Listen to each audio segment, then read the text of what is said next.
Welcome to what I realize will be late episode of Vaygrim's Chance Season 3, and I can't blame it on YouTube this time. This is my fault. First of all, I'll go over. This is going to be, and you notice, by the way, we've got other guests in the Monster Dome. We've got zombies, we've got Endermen, we've got all sorts of stuff, but you're also going to notice a design change. I'm going to go over that here in just a minute. I got fans. Well, actually, I need to turn those off, those on. Come on, get over there. There we go. Now I can go boop, boop. And I'm just going to bump out a piece of glass and we can see what's going on. First of all, you're going to notice a log jam. Now, this looks like a ton of experience. In actuality, it's less than 1% of the total experience earned. You see how little that was, and it looked like so much. That was 2 little bars on one level. That was what, that was like 5%, less than 5%, something like that. So this is the strong. This was set to 3 earlier. This is set to 6. This one is set to 3 now. This has got less strength. And you also notice conveyor belt tracks, conveyor belt blocks, excuse me, from extra utilities. They're all pointed that way. Any that you see over here, this point towards the middle. All these over here that you see pointing sideways, they point towards the middle. They funnel everybody down to these two, basically to this block right here. Most things die within range of this. If they don't die within range of it, their items will fall and then are conveyor belted here. Now, there's a couple of complications that merit this design. First of all, I can't use MFR conveyor belts because they're technically at the very bottom of this block that I would be standing in. So it's not an empty block for monsters to spawn in. So monsters can't spawn on MFR conveyor belts. Who knew?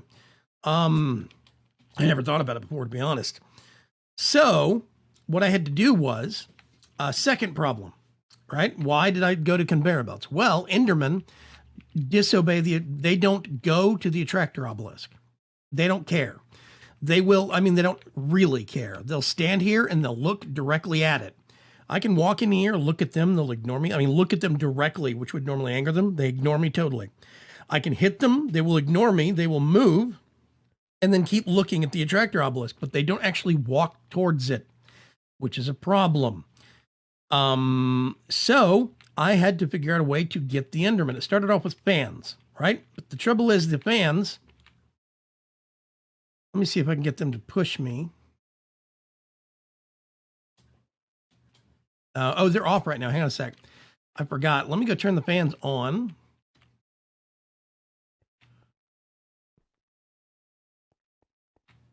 Whoop. I want to see if they'll push me while I'm flying.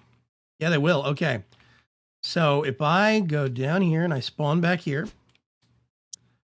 the fans stop right about here, basically, this line of blocks. The problem I was having is even with the conveyor belts, there would be a mob that would sit right here on the edge of this vacuum chest and not move. The fans would stop them here, but they would never cross the lip and then get pushed all the way over. So I had to put this block here. Now, when they get pushed over, the fans push them, they hit that block, they go over and back down. So that solved that problem. I would end up with one Enderman just standing right there on the edge of that vacuum block. So that solved the Enderman problem, having to go to conveyor belts for the floor. Perk number 2 is that since these are a solid block that are part of the floor, and since they're solid and block light, I can have the spawners actually spawn bad guys on this. It does work. So you'll see quite often these front spawners will spawn guys right here on the conveyor belts and automatically they start getting dragged. Now, what this makes me wonder is, since the Endermen are different, they don't walk up to you and attack. They teleport until they're close to you, then they start walking. I think that's why they ignore the attractor obelisk. Which makes me wonder, though, if I put a blaze spawner in here, will the blaze ignore the attractor obelisk? That's going to be a problem, which means I might have to put a low roof right here to prevent them from taking off, because Killer Joe does not kill in one strike. Everybody was telling me that Killer Joe kills in one hit. I want you to see this real quick. We're going to watch. That's a hit on a zombie, hit on a zombie. There's multiple. These Endermen take 3 to 4 hits. Zombie 1 hit, zombie 2 hits. Killer Joe has to hit things multiple times. It's not an instant kill. Now, a lot of people also said the MFR grinder will do a one-hit kill. I did check that in the test world. That one does. However, that also doesn't give us a lot of the cool stuff that we want, like skulls. We now actually have a nice stockpile of Enderman skulls, 120 there. Let's see, we've got about 2,000 rotten flesh. I've got about 300 zombie skulls. I'm even starting to get 2 trophies. Enderman trophies and a witch trophy. I want those. Unknown dimlets. This is going to be cool. Let's see. I'm going to put that. No. Oh, I have to unlock it. Hang on a sec. Let's get this. No.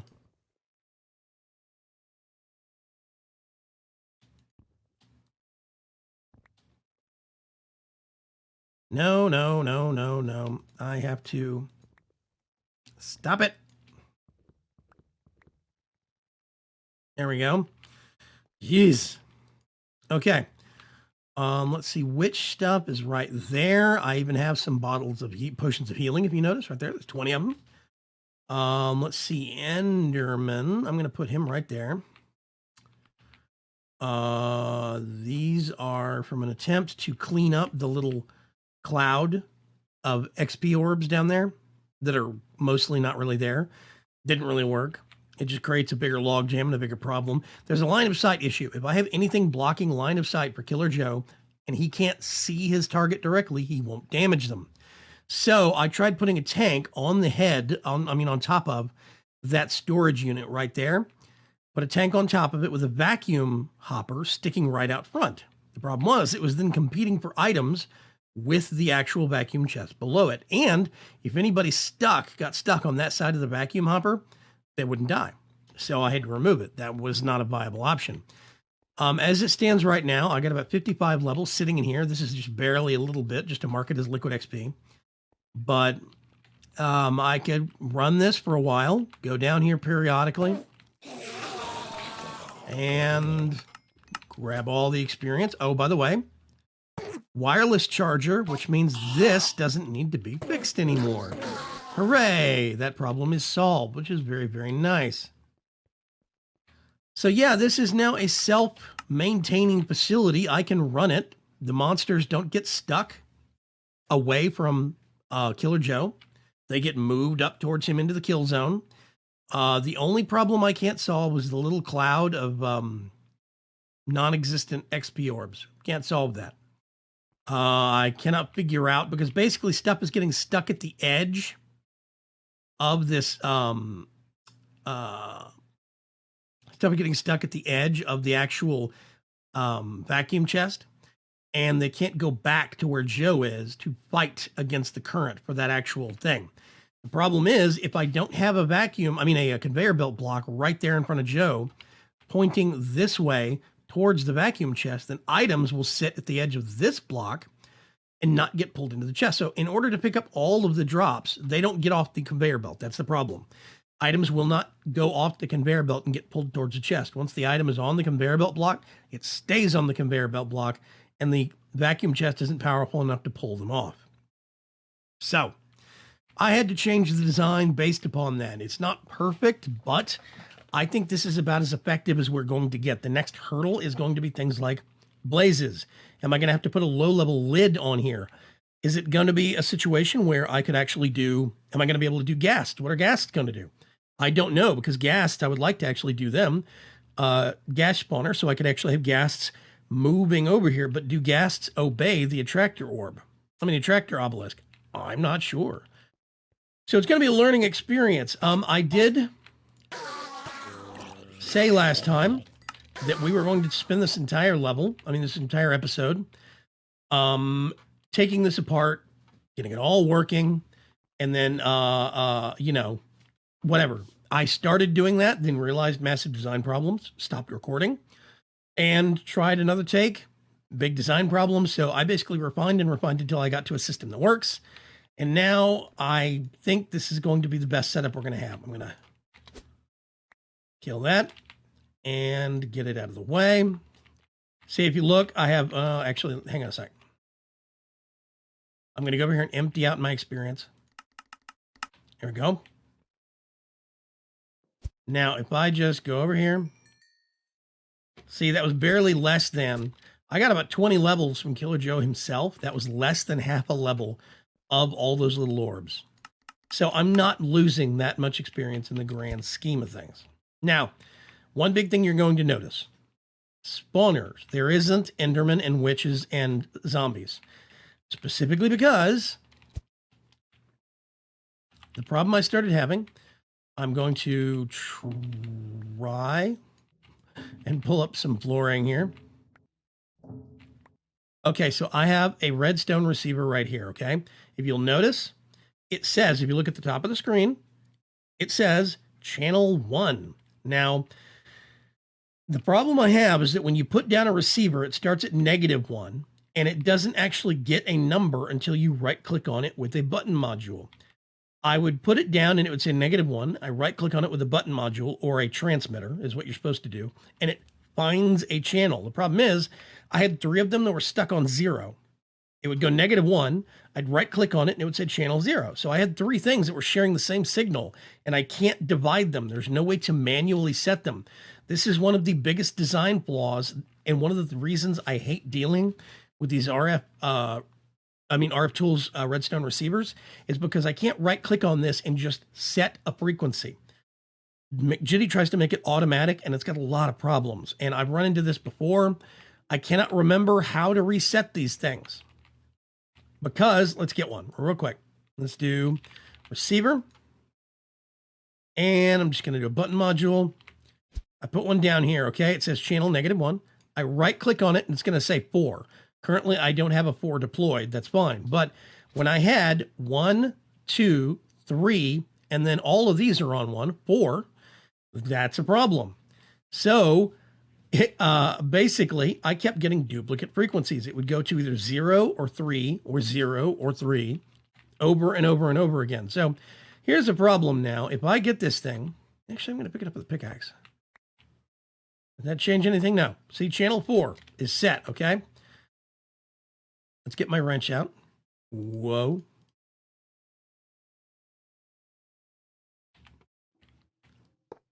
This is channel 4. I can rotate it or I can pick it up. That's it. If you have this thing, you set it in the crafting grid, nothing happens. If I do U for usage, it's got 1 usage listed in any eye. I don't know how to reset the channel number on this or force it to another channel. As far as I know, it's not possible. So I can't use these for bigger builds. I've already hit a point where if you have more than 4 channels, if you have more than 4 channels, because I also had Killer Joe. So it was 1, 2, 3, 4, 5 channels, and they kept defaulting back to the same 3. And it's no bueno. So what I've had to do is have a set button, basically, for the spawners, and they will, for now, all be on the exact same button. There's no other solution that I can find. Whoops. To the problem. So there is a redstone line that comes over under all 3 of these. Power is coming from straight over there where the battery system is. These things are all set to spawn active with signal, as you can see. Now, if I wanted to, I could put bottles in here and change them all to capture. And the first time I set one down, I put a bottle in here, set it to capture, and then give it power. Then I get one of that captured bottle, that first captured bottle, and I put it in the attractor obelisk. Then I set it to spawn, make sure it's on active with signal, etc., etc. So yeah, it does work. It's a really good system. It's just got its flaws. Dun, dun, dun, dun, dun. Whee. But all the way over to here. The only solution I have to make things maybe a little easier would be to move this up here and then have one piece of track that funneled straight into it. I don't know if that's going to solve the problem, though. Think it might, but don't know. That's my next step of slight refinement, but I'm not going to worry about that right now. So there's a single line of redstone that's giving a strong signal to the blocks that these things are sitting on, because these fans require a redstone signal, which is actually good because they're annoying if you can't turn them off. So if I go up here, I can do spawners, and the spawners will start working. Fans, Killer Joe, everything starts getting pushed down onto the actual conveyor belt tracks. Once they're on the conveyor belt tracks, that pretty much does the rest of it. Now, I'm going to put that back. I'm going to put that back. Let's get this. I got messed up. Boop. So it does work. Works like a champ. So what I can actually do now is put another set of spawners right here. I will probably want to do a skeleton next, and then maybe something like a blaze. I think that could be really good. Witches, endermen, and zombies were very high priority. The zombies specifically for fuel. Ooh, we got another dimlet, another unknown dimlet. We're going to have a lot of these trophies. I already have 3 zombie trophies. I've got 1 witch trophy. I've got 1 enderman trophy. Witch trophy. Witch trophy? Exactly. I'm accruing quite a bit of armor, which is slowly but surely getting repaired. I could get this stuff and just liquidate it for EMC, or the other guys can come use it for mannequins or whatever the case may be. This is going to prove to be very, very nice. Getting dimlets as rare drops means that I can slowly build up a stockpile of dimlets for my own dimension creation process. I don't really have any. And you can notice, by the way, items flickering in and out of this real quick. See? 0, -2, 0, 1. It trips it out, but basically, yeah, max size. So that's stuff going in and out of this very, very rapidly. Let's see. Do I have anything else interesting showing up? 25 potions of healing now. I kind of wish some more potions would show up, but we do get a supply of glass bottles. We have a lot of those now. Witch's hands are kind of garbage. So that's probably just going to max out, and then the actual void upgrade will take care of the rest of it. But I really am proud of this monster dome. I do think it works quite well. I want to do skeleton and blaze next, and then maybe I'm trying to think. Tell you what, let's go back to the main tower. Oh, this is something that somebody pointed out to me on the live stream. This is a concealment key. This is different from, this is from storage drawers, and it's different from a drawer key. Basically, what you do is you get a drawer key and you add an Eye of Ender, and it becomes a concealment key. Why do I care about this? Ta-da! What it does is it means these things don't render all the different items. And this can mean a lot in terms of performance. I did this in the storage room, storage floor in the main tower. And oh my gosh, does it make a huge difference in terms of hitching, performance, texture loading, everything. It's great. So I'm going to make one of these keys, spare, and just leave it right over here. This is just in case guys want to donate experience, or they like this form better or whatever. I'm going to dump all of my experience right there. And I'm just going to let this just go to town. It seems to be set up where it's running quite nicely. The only thing I need to keep track of is making sure that I don't leave it running when I'm offline, specifically because I do not want a massive buildup of those fake XP orbs.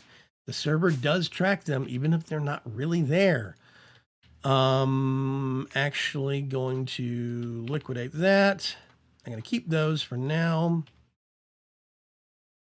I'm not going to need any more buttons because I'm not going to have any more that I can use. Vacuum hopper, liquidate.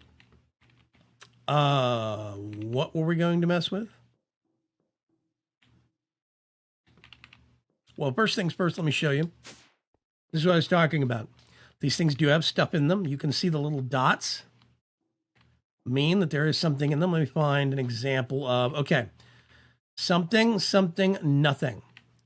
See, there's no diamond nuggets, at least not from normal diamonds. So it doesn't recognize that as being occupied. But this has something, something, and something. Ferrous blocks, ferrous nuggets, ferrous ingots. It really does make a big difference. It's very nice, very cool, and it's been making a pretty good difference in terms of performance for me. Let's go over here and sleep real quick. You can only sleep at night. I thought it was night. Swear it was 9 just a minute ago. Okay, I'm going crazy.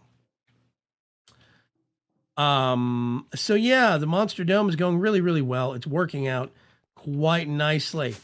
Next couple of things I want to start looking into is thinking about if I want to start using, I haven't busted out the walkways. I haven't done the crosswalk here to the tech tower yet. I haven't even messed with the tech tower yet. And I have not done anything with the Mage's Tower so far. It is still big empty. But I am very happy to have most of the external structure. Now, here's the thing. For future plans, the actual Monster Dome has to be the farthest point, away. That's a safety hazard. This has to be the farthest point away from the main base. I cannot go any farther this direction. As a matter of fact, I probably won't even make anything over in this area or over in this area. This is the outlier, basically. Why is that? Because if you look, if I go to the main tower and you look at the actual footprint of this structure, while my designs might be really interesting and really grandiose, this is it's 1, 2, 3, 4, 5, 6, 7, 8 chunks across by 1, 2, 3, 4, 5, 6, 7 chunks across. So if we do 8 by 8 chunks, just to make sure we catch it all, that is what, 64 chunks across? 64 chunks total. That's a lot of space to be chunk loading, and I really don't want to keep all of that chunk loaded. Or I don't want to keep as much of that chunk loaded. So basically, it's going to be this little outlier over here. And then most of it's probably going to be over here. The Garden Dome, I'm not even going to worry about chunk loading because it's going to be almost entirely decorative. Everything else is probably going to be within this circle and inside, loading, suspended, attached by struts, whatever the case may be. I'm also rethinking these things because, let's go down there real quick. I've had to remake this robot down here. First of all, this carrier robot, I'm going to have to make several more if I want him to actually work, because he can only carry one item at a time, which is starting to become a real big problem when you start filling up one of these actual growth things like this. If we go over here and look, you see, I always have at least a line worth of things. He can never keep up. So I would have to make 2 or 3 robots just for this unit, then another 2 or 3 just for this one. It's not practical. It's not going to work as much as I want to see these guys fly back and forth. Problem number 2, I've had to remake this guy 5 times now. I log in and he's just gone. He disappears. I'm assuming it's when I log off and he's in mid-transit or he wanders off. There is nothing. One of the perks of being this high up over the water is there's nothing else for him to pick, harvest, or carry. There's no objective that this guy is going to wander off to. It's just not a thing. So I don't know where they're going. As far as I can tell, they basically either just get lost and start going a direction, or they just bug out and despawn. So I'm going to be undoing this because it's not practical enough to make it worthwhile. The fact that the robots can't be upgraded to carry more than one item at a time. They only carry one item type at a time. They'll carry a full stack, but they can only, or 16 things, I think. But they can only carry one item at a time. And because I have so much diverse stuff in here, you see, they can't keep up with this. It's not usable. So that's going to get redesigned in the reasonably near future. I am sorry to see the little BC robots go, but they're just not practical for what I want to do, and they're going to get replaced. Yeah. I think I'm going to be working on this off camera, but for the most part, I'm going to take a little bit of a break from the Monster Dome, and I'm going to move over. See, it's still going like a champ. I'm a little worried about if that's stressing the server, having that little cloud of orbs there. I don't know how much distress that causes the server, which is why I don't want to leave this running offline too long. Think I can kill the fans. And now I can kill the Joe. Whoops. No, let's go back here. Honestly, if I wanted to, I could leave that busted out. Go down there, pick it up, and you see it was barely a quarter of a level. So there's really not that much there. Just graphically, it looks real busy. So yeah, I'm very proud of this. It worked quite well. I think it's a good solid design. As we start getting more spawners, it'll start looking a little bit more even keel. I did have a button up here for about an hour that did say Endermans, just to tick people off, but it got removed. No big deal. I will catch you folks later. I'm going to end the episode here on a Wednesday. It's late. I had to rework this several times, and I'm already well past what would be my render and publish time. So I'm going to hop on it. I'll catch you folks later. Have a great Wednesday. Bye-bye.